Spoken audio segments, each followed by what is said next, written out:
Kejadian pasal 42 ayat 1 sampai 38. Saudara-saudara Yusuf pergi ke Mesir. Setelah Yakub mendapat kabar bahwa ada gandum di Mesir, berkatalah ia kepada anak-anaknya, "Mengapa kamu berpandang-pandangan saja?" Lagi katanya, "Telah kudengar bahwa ada gandum di Mesir. Pergilah ke sana dan belilah gandum di sana untuk kita, supaya kita tetap hidup dan jangan mati." Lalu pergilah 10 orang saudara Yusuf untuk membeli gandum di Mesir. Tetapi Yakub tidak membiarkan Benyamin, adik Yusuf, pergi bersama-sama dengan saudara-saudaranya. Sebab pikirnya, jangan-jangan ia ditimpa kecelakaan nanti. Jadi di antara orang yang datang membeli gandum, terdapatlah juga anak-anak Israel, sebab ada kelaparan di tanah Kanaan. Sementara itu, Yusuf telah menjadi mangku bumi di negeri itu. Dialah yang menjual gandum kepada seluruh rakyat negeri itu.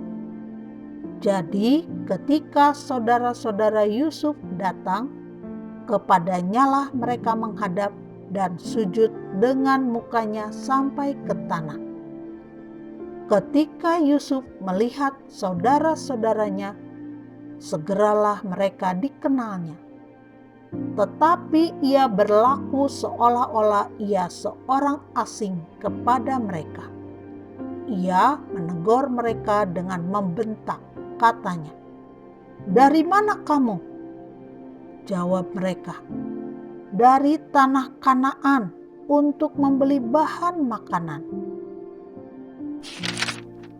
Memang Yusuf mengenal saudara-saudaranya itu, tetapi dia tidak dikenal mereka.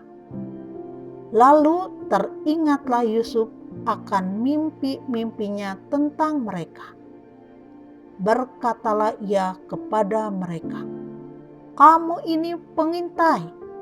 Kamu datang untuk melihat-lihat di mana negeri ini tidak dijaga." Tetapi jawab mereka, "Tidak, tuanku, hanyalah untuk membeli bahan makanan hamba-hambamu ini datang. Kami ini sekalian anak dari satu ayah. Kami ini orang jujur. Hamba-hambamu ini bukanlah pengintai." Tetapi ia berkata kepada mereka, "Tidak, kamu datang untuk melihat-lihat di mana negeri ini tidak dijaga." Lalu jawab mereka, "Hamba-hambamu ini 12 orang. Kami bersaudara, anak dari satu ayah di tanah Kanaan. Tetapi yang bungsu sekarang ada pada ayah kami, dan seorang sudah tidak ada lagi." Lalu kata Yusuf kepada mereka, "Sudahlah, seperti telah kukatakan kepadamu tadi, kamu ini pengintai. Dalam hal ini juga kamu harus diuji. Demi hidup Fir'aun, kamu tidak akan pergi dari sini jika saudaramu yang bungsu itu tidak datang kemari. Suruhlah seorang daripadamu untuk menjemput adikmu itu. Tetapi kamu ini harus tinggal terkurung di sini. Dengan demikian perkataanmu dapat diuji, apakah benar, dan jika tidak, demi hidup Fir'aun, sungguh-sungguhlah kamu ini pengintai." Dan dimasukkannya mereka bersama-sama ke dalam tahanan 3 hari lamanya. Pada hari yang ketiga, berkatalah Yusuf kepada mereka, "Buatlah begini, maka kamu akan tetap hidup. Aku takut akan Allah. Jika kamu orang jujur, biarkanlah dari kamu bersaudara tinggal seorang terkurung dalam rumah tahanan. Tetapi pergilah kamu, bawalah gandum untuk meredakan lapar seisi rumahmu. Tetapi saudaramu yang bungsu itu haruslah kamu bawa kepadaku, supaya perkataanmu itu ternyata benar dan kamu jangan mati." Demikianlah diperbuat mereka. Mereka berkata seorang kepada yang lain, "Betul-betullah kita menanggung akibat dosa kita terhadap adik kita itu. Bukankah kita melihat bagaimana sesak hatinya ketika ia memohon belas kasihan kepada kita? Tetapi kita tidak mendengarkan permohonannya. Itulah sebabnya kesesakan ini menimpa kita." Lalu Ruben menjawab mereka, "Bukankah dahulu kukatakan kepadamu, janganlah kamu berbuat dosa terhadap anak itu? Tetapi kamu tidak mendengarkan perkataanku. Sekarang darahnya dituntut daripada kita." Tetapi mereka tidak tahu bahwa Yusuf mengerti perkataan mereka, sebab mereka memakai seorang juru bahasa. Maka Yusuf mengundurkan diri dari mereka, lalu menangis. Kemudian ia kembali kepada mereka dan berkata-kata dengan mereka. Ia mengambil Simeon dari antara mereka, lalu disuruh belenggu di depan mata mereka.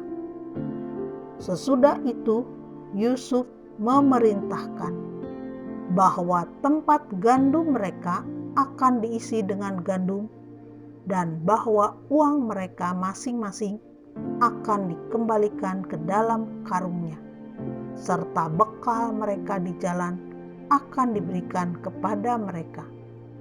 Demikianlah dilakukan orang kepada mereka itu.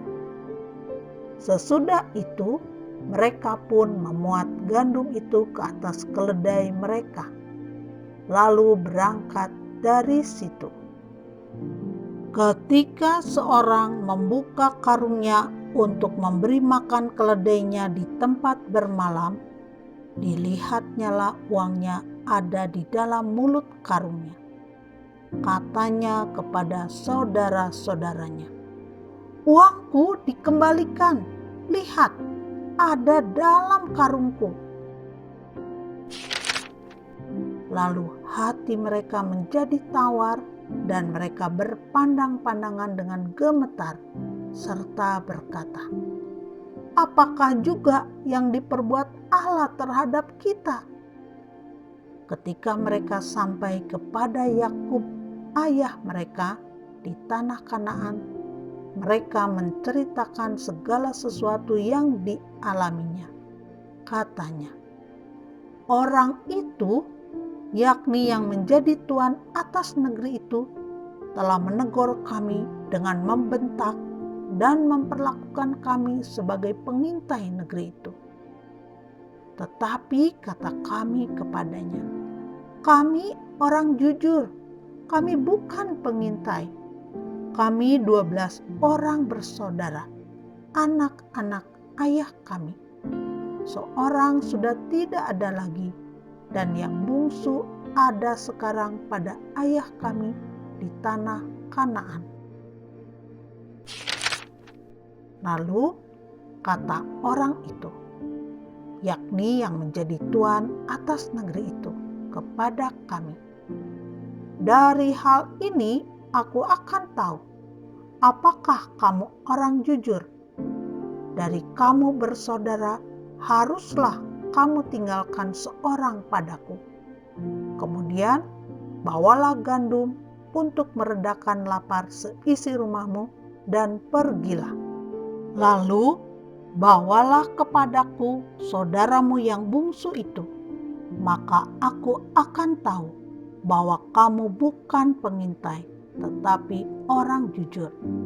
Dan aku akan mengembalikan saudaramu itu kepadamu, dan bolehlah kamu menjalani negeri ini dengan bebas. Ketika mereka mengosongkan karungnya, tampaklah ada pundi-pundi uang masing-masing dalam karungnya. Dan ketika mereka beserta ayah mereka melihat pundi-pundi uang itu, ketakutanlah mereka. Dan Yakub ayah mereka berkata kepadanya, "Kamu membuat aku kehilangan anak-anakku. Yusuf tidak ada lagi, dan Simeon tidak ada lagi. Sekarang Benyamin pun hendak kamu bawa juga. Aku inilah yang menanggung segala-galanya itu." Lalu berkatalah Ruben kepada ayahnya, "Kedua anakku laki-laki boleh engkau bunuh jika ia tidak kubawa kepadamu. Serahkanlah dia ke dalam tanganku, maka dia akan kubawa kembali kepadamu."